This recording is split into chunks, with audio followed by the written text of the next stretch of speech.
everyone. Today we will discuss a little bit about electric cells. Let's first go to what is electric current and what are the types of electric current. Electric currents are the flow of charges, and to flow the charge, we generally need potential difference. We need a potential, higher potential, as well as we need a lower potential. And if we have this potential difference, then charges would start to flow from higher potential to lower potential. And that's how this flow of charge is being created, and this flow we call it as current. And most of the time it has been seen that uh, if we need a constant flow of current, we need to establish a constant potential difference. If current doesn't change its direction, then while flowing, then that type of current we have called it as DC. And if the current changes its direction with time, then we call it as alternating current or AC. In detail about this currents, AC and DC, we will learn later. And just to inform that current is a scalar quantity, though we are telling that current changes its direction for AC, and it is in one directional flow when we call it as DC current. But still we are telling that current is a scalar quantity, it's not a vector quantity, because the current, it follows the scalar law of addition. It doesn't follow the vector law of addition, and that is how current is a scalar quantity.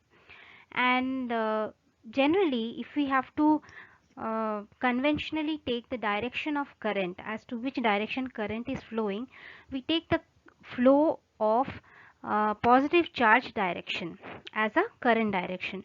So whichever direction the positive charges are flowing, that direction is taken as the current direction.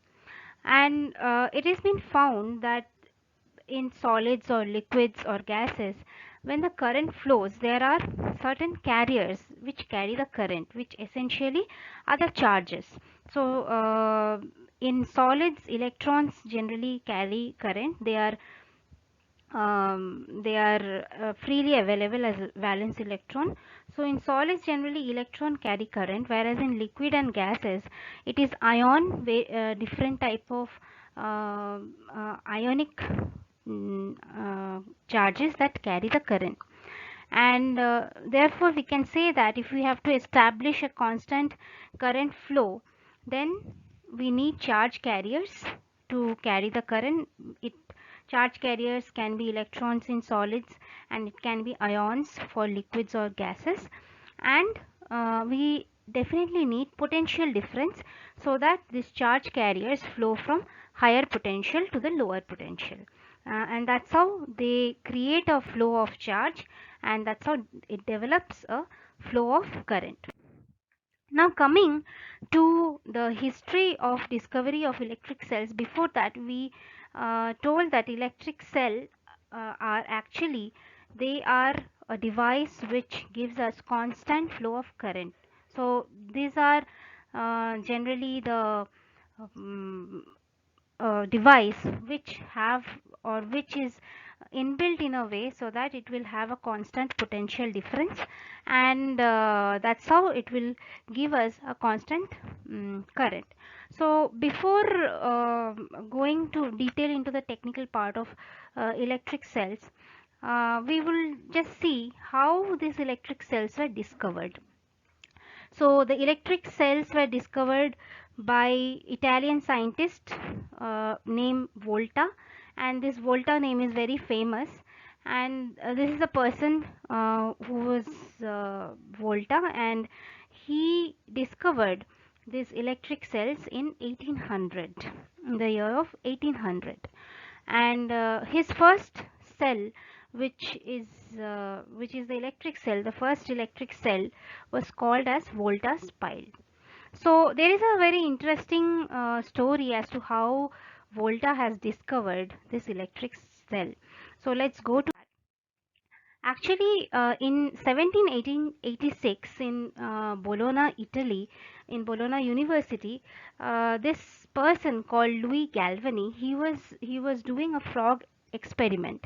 Frog experiment in the sense he was a biology scientist, and therefore he was doing many experiment on the dead frog, and the dead frogs were dipped in salt water, and then it was hung by a copper hook, and then he was doing his in his lab he was doing all the experiment.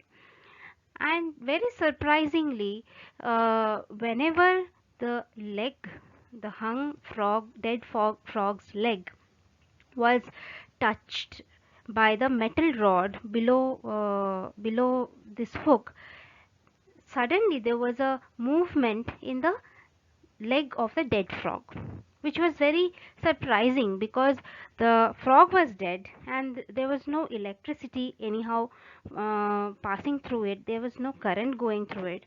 But very surprisingly, whenever the frog leg was touched to the iron rod, the frog legs were moved, or it just moved, it just twitched.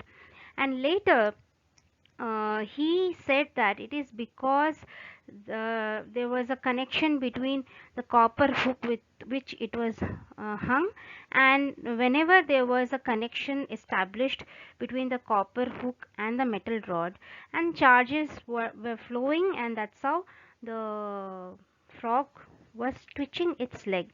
So that was actually first thought by Louis Galvani, who actually did lot of experiment on the biological muscle, and he later found out many thing about the muscle and how current passes through it. But he actually said that there was already presence of charge in the body of frog, and that's how these charges were passing, and that's how there was a current flow.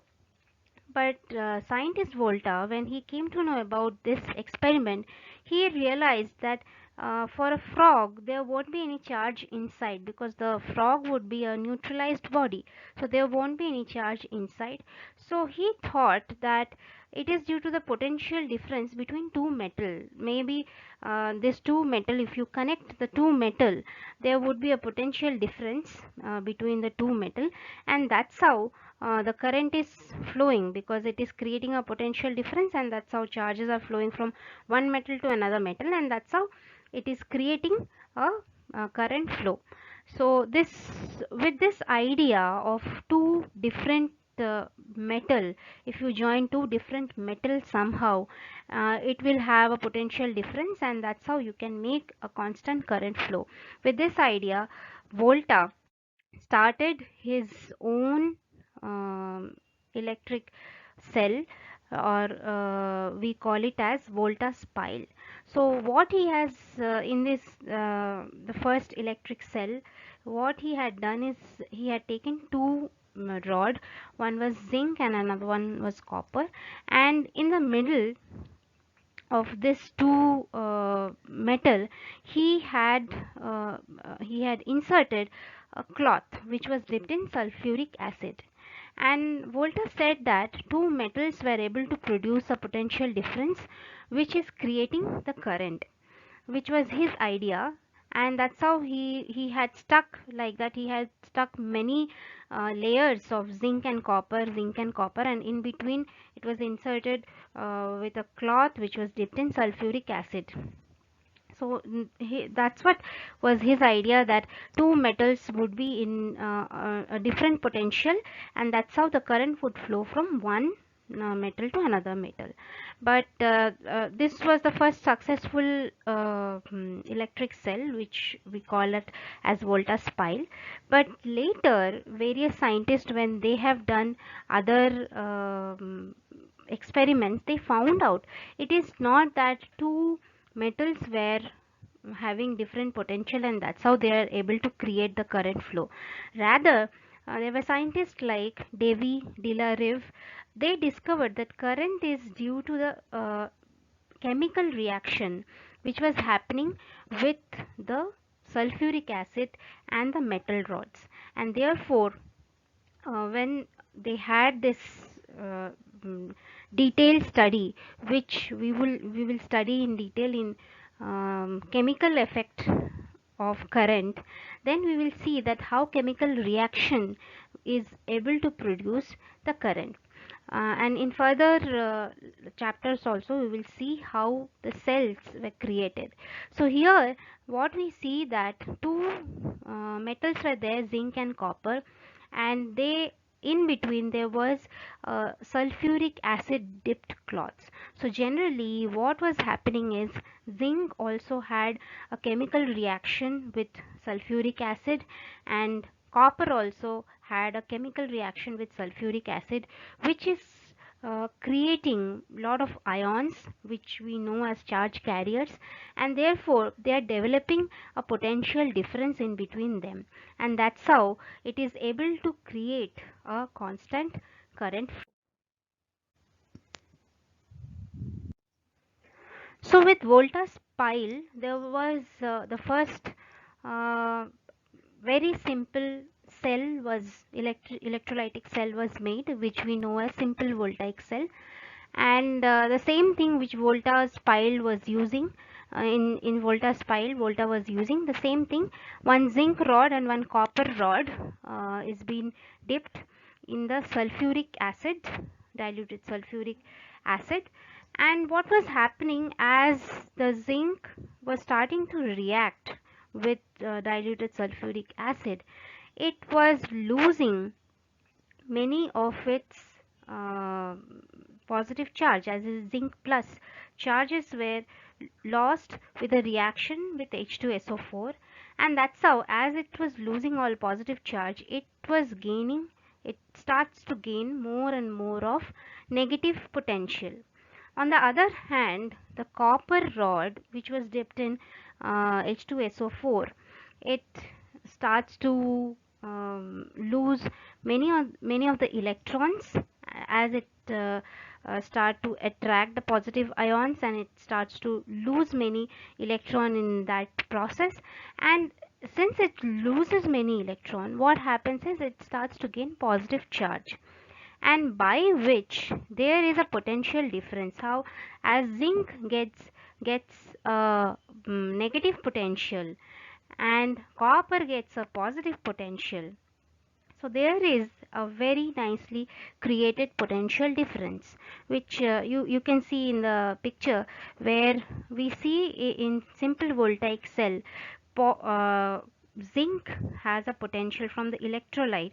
The zinc has 0.62 below 0.62 volt minus potential zinc rod has, whereas the copper has, from the electrolyte, it has 0.46 positive potential, and therefore between these two rods there is a potential difference which is 1.08. And with this potential difference, if you connect zinc with copper with any kind of circuit, definitely the current would start to flow from higher potential, that is from copper, to the lower potential, that is to zinc. And that's how there was a constant current flow which was acquired by this simple voltaic cell. And this would continue, this current flow would continue till the chemical reaction between zinc and H2SO4 and copper would continue to happen.